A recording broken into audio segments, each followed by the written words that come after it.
Hello दोस्तों, स्वागत है आपका अपने यूट्यूब चैनल अनूप स्टडी में। ये आपका जो है कि अध्याय 7 जो है कि शुरू किया जा रहा है, जिसमें से आपको पढ़ने के लिए मिलेगा रैखिक समीकरण तथा द्विघात समीकरण। तो रैखिक समीकरण आपको रैखिक समीकरण जो है कि किसे कहते हैं, द्विघात समीकरण किसे कहते हैं, हर एक जो है कि सवालों को जो है कि समझते चलेंगे। आपका जो है कि किसमें जो रैखिक समीकरण होता है वह कैसा होता है, द्विघात समीकरण कैसा होता है, हर एक जो है कि प्रश्नों को देखते चलेंगे। ठीक है, तो सिर्फ हम लोग इसमें आपको सिर्फ परिभाषा बताएंगे और उदाहरण कुछ बताएंगे। और चलिए शुरू कर लेते हैं इसको। इसमें आपका पहला है रैखिक समीकरण। तो रैखिक समीकरण किसे कहते हैं वो समझिए। ऐसे रैखिक बहुपद जिनमें अज्ञात राशि हो। ठीक है, रैखिक समीकरण वह होता है ऐसे रैखिक बहुपद जिनमें अज्ञात राशि यदि उपस्थित होती है तो उसे हम लोग कहेंगे क्या, रैखिक जो है कि समीकरण कहते हैं। जिसमें अज्ञात राशि हो, यानी कि उस राशि का मान हमें पता नहीं होता है, तो उसे हम लोग अज्ञात राशि कहते हैं। जैसे रैखिक समीकरण की बात हो रही है पहले, तो जैसे मान लीजिए 2x प्लस 5y प्लस 3 बराबर कितना है, 0। तो इसमें रैखिक समीकरण यह किस तरह से है, देखिए इसमें जो है कि अज्ञात राशि क्या क्या है, x है और क्या है, y है। तो ऐसे बहुपद जिसमें अज्ञात राशि उपस्थित होती है तो उसे हम लोग क्या कहते हैं, रैखिक समीकरण कहते हैं। उसे क्या कहते हैं, रैखिक समीकरण कहते हैं। तो वही आपका परिभाषा में रखा गया है कि ऐसे रैखिक बहुपद जिनमें अज्ञात चरों की संख्या, यानी कि इसमें जो है कि अज्ञात चरों की संख्या यदि दे देता है, जैसे एक चर होता है, दो चर होता है, ठीक ना, तो उसे हम लोग यदि मान ली उसे हम लोग क्या कहेंगे, एक चर वाले। यदि एक रहेगा तो एक चर वाला होगा। जैसे समझिए इसमें मान लीजिए आपका ये है 2x प्लस 3 बराबर कितना हो, 0। तो इसमें चरों की संख्या कितनी है, एक, सिर्फ x है ना, तो इसे हम लोग कहेंगे एक चर वाला रैखिक समीकरण। इसे क्या कहेंगे, एक चर वाला रैखिक समीकरण। यदि दो चर आ जाते हैं, जैसे मान लीजिए 3y plus 5z is equal to कितना है, 0 है, तो यह आपका कितना का हो गया, दो चर वाला रैखिक समीकरण हो गया। ठीक है, तो पहले हम लोग रैखिक समीकरण समझ लिए हैं कि ऐसा रैखिक बहुपद जिसमें अज्ञात चर हो, यानी कि अज्ञात चर हो, तो उसे हम लोग क्या कहेंगे, रैखिक समीकरण कहेंगे। रैखिक समीकरण की बात हो रही है।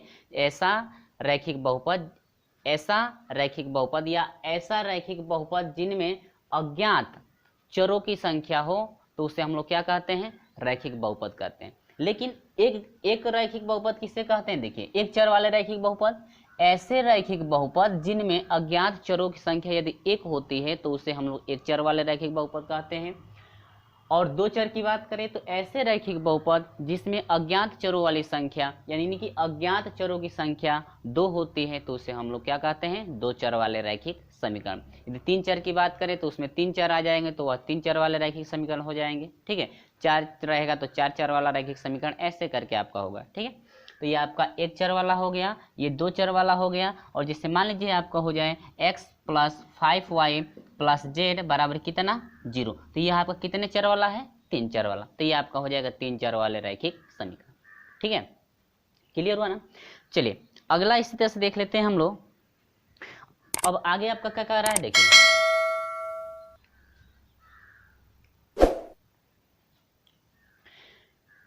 अगला है, कह रहा है कि रैखिक समीकरणों को हल करने की विधियां। देखिए रैखिक समीकरण जो होते हैं, रैखिक समीकरण को हल करने की कितनी विधि हैं, एक, दो, तीन विधि हैं रैखिक समीकरण को हल करने के लिए।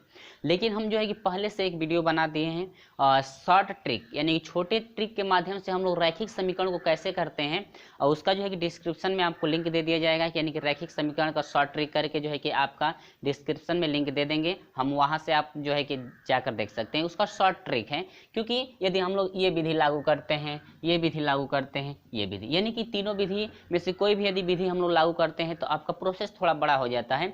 लेकिन यदि हम छोटे माध्यम, यानी कि छोटे ट्रिक के माध्यम से यदि हल करते हैं तो आसानी से सोल्यूशन कर लेते हैं। तो उसका हम जो है डिस्क्रिप्शन में लिंक दे देंगे, वहां से जाकर आप देख सकते हैं। ठीक है, क्योंकि उसका जो है कि अब जब हम लोग प्रश्न लेकर चलेंगे तो यदि वह उस टाइप का आता है, यानी कि रैखिक समीकरण को हल करने के लिए यदि देता है एक्स वाई का मान फाइंड करने के लिए, तो आसानी से जो है कि ट्रिक के माध्यम से हम लोग फाइंड करेंगे। चलिए आगे बढ़ते हैं। द्विघात समीकरण, तो द्विघात समीकरण किसे कहते हैं वो देखिए। यदि बहुपद समीकरण की घात, यदि कोई भी आपका बहुपद समीकरण हो उसमें दो घात हो तो उसे हम लोग क्या कहते हैं, द्विघात समीकरण। जैसे समझिए, जैसे मान लीजिए 2x² प्लस 5x प्लस क्या हो 3 बराबर कितना है 0, तो इसे हम लोग कहते हैं क्या, द्विघात समीकरण। क्या कहते हैं, द्विघात समीकरण, क्योंकि इसमें दो घात है। 3 घात वाला रहेगा तो त्रिघात समीकरण हो जाएगा, 4 घात वाला रहेगा तो चार घात समीकरण हो जाएगा, ठीक है। तो ऐसा बहुपद समीकरण, यदि बहुपद समीकरण की घात 3 हो तो उसे त्रिघात बहुपद समीकरण कहते हैं, यदि 4 हो तो उसे चार घात वाला बहुपद समीकरण कहते हैं, ठीक है। तो यदि बहुपद समीकरण की घात 2 हो तो उसे हम लोग द्विघात समीकरण कहते हैं। आप लोग पढ़े हैं, लेकिन फिर हम जो है कि इसको रिवाइज करा दे रहे हैं ताकि आप जो है कि प्रश्न जब भी सॉल्यूशन किया जाएगा उसका जो है कि आसानी से जो है कि हम लोग सॉल्यूशन कर सकेंगे यदि पढ़ रहेंगे तो। अब समीकरण के मूल एवं विभक्तिकर, तो देखिए मूल फाइंड कर, देखिए यही आपका जो समीकरण है, इस समीकरण को यदि हम लोग हल करते हैं तो दो मूल मिलते हैं। x के कितने मान मिलेंगे 2, तो वही आपका क्या कहलाता है, मूल कहलाता है। तो यदि हम लोग कभी कभी जो है इस मूल का उपयोग वहां पर करते हैं जब हम लोग गुणनखंड नहीं हो पाता है, तो अब हम लोग वहां से फाइंड करते हैं मूल। तो कभी भी हम लोग समीकरण का मूल फाइंड करेंगे तो हम लोग इसी फार्मूले से लेकर चलेंगे। ये आपका फार्मूला होता है मूल निकालने के लिए, यानी कि दो मूल निकालने के लिए -b प्लस माइनस होता है अंडर रूट में करणी में b² - 4ac अब बटा में क्या 2a। ये आपका मूल फाइंड करने के लिए है। तो अधिकांश तौर से हम लोग इसी का उपयोग करेंगे ताकि जो है कि आसानी भी पड़ेगी हम लोगों को सॉल्यूशन करने में। तो मूल समीकरण के मूल एवं विभक्तिकर, देखिए यदि हम लोग बात करें द्विघात समीकरण का व्यापक रूप, तो ये द्विघात समीकरण का व्यापक रूप होता है। आप लोग इस द्विघात समीकरण के व्यापक रूप को याद रखेंगे कि किस तरह से जो है कि व्यापक रूप आपका द्विघात समीकरण है। आपका द्विघात समीकरण का व्यापक रूप होता है ax² प्लस bx प्लस क्या c। सपोज दैट, समझिए यही हम जो है कि सवाल यहाँ पर रखे हैं। यदि आपसे पूछा जाता है कि ये बताइए इसमें a b और c का मान क्या होता है, तो तुरंत हम लोग क्या करेंगे कि हम लोग फार्मूला रख देंगे द्विघात समीकरण के लिए कि ax² होता है प्लस bx होता है प्लस क्या होता है c बराबर 0। मान लीजिए सपोर्ट देते यहाँ पर माइनस हो, यहाँ पर क्या हो माइनस, ठीक है।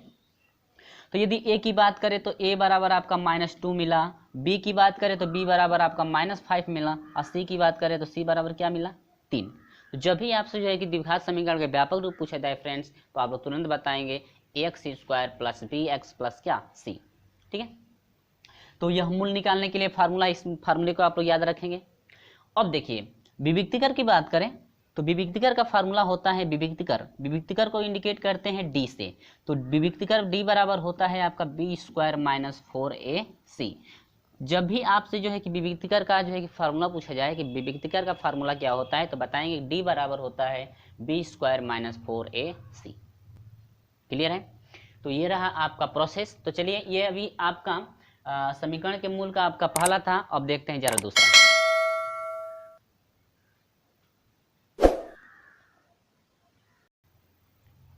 तो ये अब दूसरा है, समझिए दूसरा और तीसरा में करना क्या है, ध्यान से समझिएगा। कह रहा है कि माना समीकरण ax² plus bx plus c, ठीक है, कि मूल, यदि देखिए कोई भी आपका समीकरण हो, द्विघात समीकरण हो, यदि उसके मूल दिए गए हैं तो मूल यदि आपके दिए गए हैं तो मूल आपका जो भी मूल रहता है उसका वैल्यू एक अल्फा होता है, दूसरा क्या होता है बीटा। 3 मूल होता है तो अल्फा बीटा और क्या आ जाता है गामा आ जाता है। लेकिन आपको इसमें दो ही मूल आपको पढ़ने के लिए मिलेगा, अल्फा बीटा और क्या अल्फा और क्या बीटा। तो कह रहा है कि यदि दो मूल हो, आपके दो मूल दिए गए हों अल्फा तथा बीटा हैं, तब मूलों का यदि योग फाइंड किया जाता है तो अल्फा प्लस बीटा का यदि हम लोग योग निकालते हैं तो होता है -b बटा में क्या a। फार्मूला है ये, याद रखेंगे आप लोग कि यह जो है दोनों मूलों का योग है। तो दोनों मूलों का योग होता है अल्फा, दोनों मूलों का योग अल्फा प्लस बीटा बराबर होता है -b बटा में a, ठीक है। या हम लोग इसको लिख सकते हैं -x का गुणांक, यानी कि माइनस लगाएंगे x का गुणांक, यानी कि x का गुणांक b है ना, तो वही b रखा गया है। आप बाटा लगा देंगे, x² का गुणांक कह रहा है तो x² का गुणांक क्या है a, तो रख दिए हैं क्या a। यानी कि मूलों का योग निकालना हो फ्रेंड्स तो आप लोग याद रखेंगे होता है -b बटा में क्या a, ठीक है। अगला स्टेप चलते हैं। यदि मूलों का गुणनफल की बात करें तो गुणनफल होता है अल्फा इंटू क्या, बीटा। तो अल्फा इंटू बीटा होता है, तो अल्फा इंटू बीटा के लिए होता है क्या है, देखिए सी बटा में ए। यदि अभी जो है सवाल समझाएंगे हम उदाहरण इसके तौर पे, सी बटा में ए यानी कि कह रहा है कि अचर पद, जहां पर सी को हम लोग क्या कहते हैं, अचर पद कहते हैं, क्योंकि इसके साथ एक्स जुड़ा नहीं है तो ये अचर पद हो गया।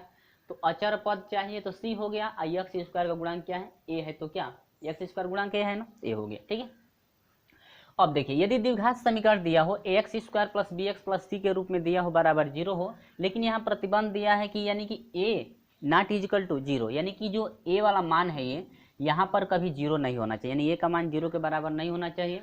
तब यदि मूल अल्फा व बीटा हो तब हम लोग क्या क्या निकाल सकते हैं, देखिए यदि मूल आपको पता है अल्फा और बीटा तो क्या निकाल सकते हैं, देखिए मूलों का यदि समांतर माध्य निकालना हो, मूलों का क्या निकालना हो, समांतर माध्य निकालना हो, तो समांतर माध्य के लिए फार्मूला होता है मूलों का योग चाहिए और बाटा में कितना 2, यानी कि मूलों के योग में यदि 2 से हम लोग डिवाइड कर दें तो जितना मान मिलता है इस समीकरण का वही होता है समांतर माध्य। ठीक है, या हम लोग फार्मूला याद कर सकते हैं माइनस बी बटा में क्या 2a।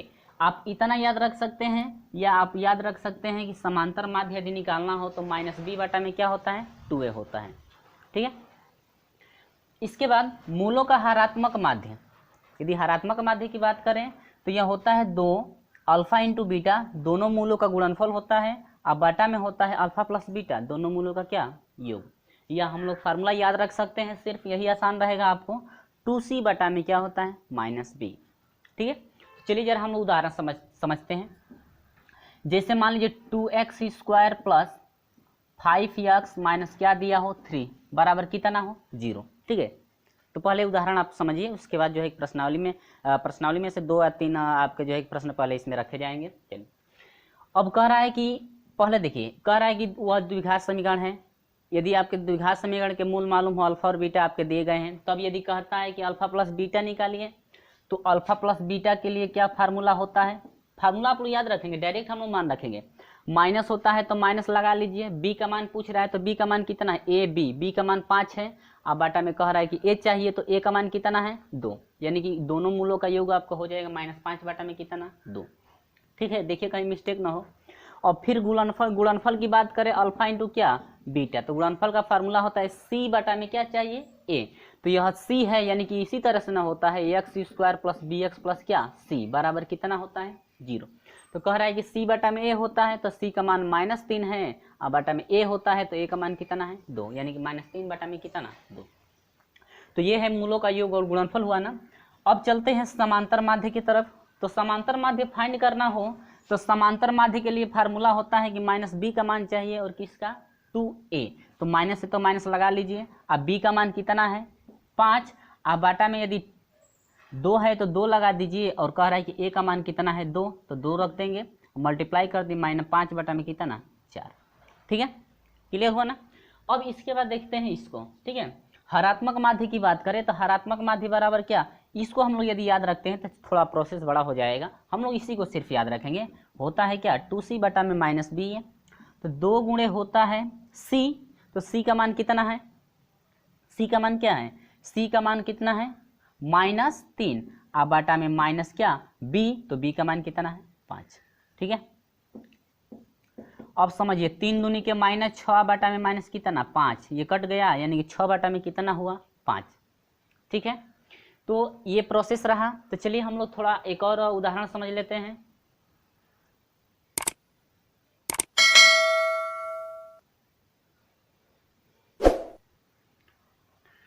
तो चलिए हम एक और जो है कि उदाहरण ले लिए हैं। ठीक है, यदि आपको क्लियर हो गया तब तो ठीक है, नहीं तो एक बार और समझ लीजिए। अल्फा प्लस बीटा, यदि आपका समीकरण दिया है, कह रहा है कि मूल आपके अल्फा और बीटा हो तो उनका जो है कि योग और गुणनफल फाइंड कीजिए और समांतर माध्य निकालिए और क्या हरात्मक जो है कि माध्य। तो योग के लिए क्या होता है -b बटा में ये होता है तो माइनस लगा लीजिए, b कह रहा है तो b का मान माइनस है, समझिएगा b का मान -8 है ना, तो माइनस प्लस कर देगा 8 बटा में a का कह रहा है तो माइनस कितना 2, 2 चौके 8, माइनस कितना हुआ 4, क्योंकि हर में माइनस है तो -4 हो गया। अब अल्फा इंटू बीटा की बात करें तो c बटा में a होता है ना, तो c का मान कितना है समझिए 18 है, अब बाटा में a का मान कितना है -2, कटा दीजिए 2 9 18, और माइनस है तो माइनस कितना हुआ 9 हुआ ना।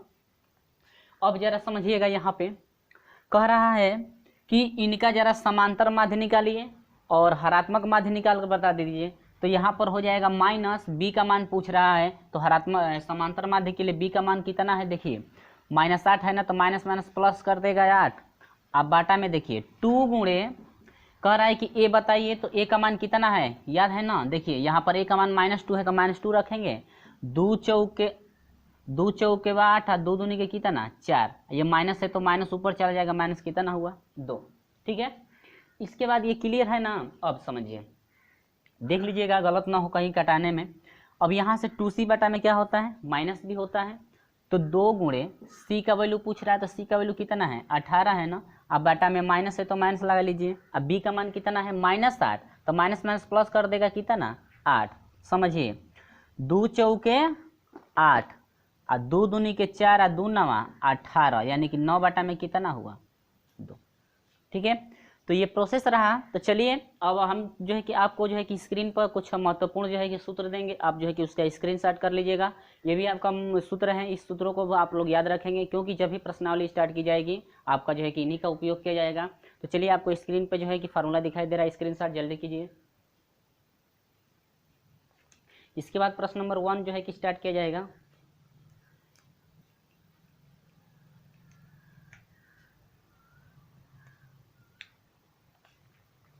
दो सूत्र हैं, मूलों की प्रकृति आप लोग याद रखेंगे, महत्वपूर्ण तथ्य क्या क्या है, और मूलों के रूप में बीजगणितीय सूत्रों के अनुप्रयोग हैं। सभी फार्मूले को याद रख लीजिए।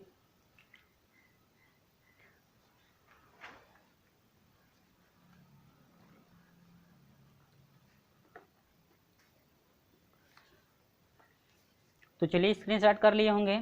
चलिए शुरू करते हैं अभ्यास। अभ्यास में पहला क्वेश्चन जो है कि आपको स्क्रीन पर दिख रहा है।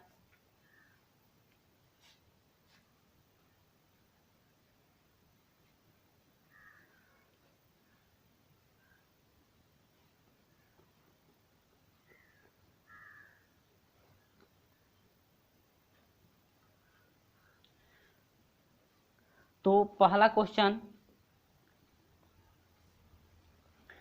कह रहा है कि समीकरण x² - 10x + 11 = 0 के मूलों का हरात्मक जो है कि माध्य है। आपसे पूछा है क्या, समझिए। कह रहा है कि मूल आपके दिए गए हैं ना, अब उसका कह रहा है कि हरात्मक माध्य क्या होगा। तो मूल क्या क्या दिया है जरा समझिएगा। मूल दिया है आपका x² - 10x प्लस कितना है 11 = 0 है ना। तुलना कर दीजिए, x² + bx + c से तुलना करते हैं ना। अब मूल का क्या पूछा है, हरात्मक माध्य। तो हरात्मक माध्य के लिए क्या फार्मूला होता है, हरात्मक माध्य के लिए 2c बटा में क्या -b होता है ना। तो आपका हो जाएगा, फार्मूला पहले रख लीजिए, हरात्मक माध्य 2c बटा में क्या -b। तो 2 गुणे c का वैल्यू 11 है बटा में माइनस b का मान कितना है -10 है, तो +10 हो जाएगा। और 2 पाँचे कितना 10, 11 बटा में कितना रहा 5 ना। तो 11 बटा में 5 आपका ऑप्शन नंबर बी करेक्ट है। ऑप्शन नंबर कौन सा करेक्ट है, बी। क्लियर है। तो यही प्रोसेस सेम चलते रहेंगे और आपका सिद्धाचार्य का नियम भी लागू किया जाएगा और जो है कि विविक्ति का भी लागू किया जाएगा। तो ये रहा जो है कि प्रश्न नंबर 1 तक जो है कि प्रश्नों को जो है कि हल कराया गया है। इसके बाद अगले वीडियो में हम आपको लेकर चलेंगे प्रश्न नंबर 2 से। तो फ्रेंड्स आप लोग सभी सूत्र जो है कि तैयार रखेंगे।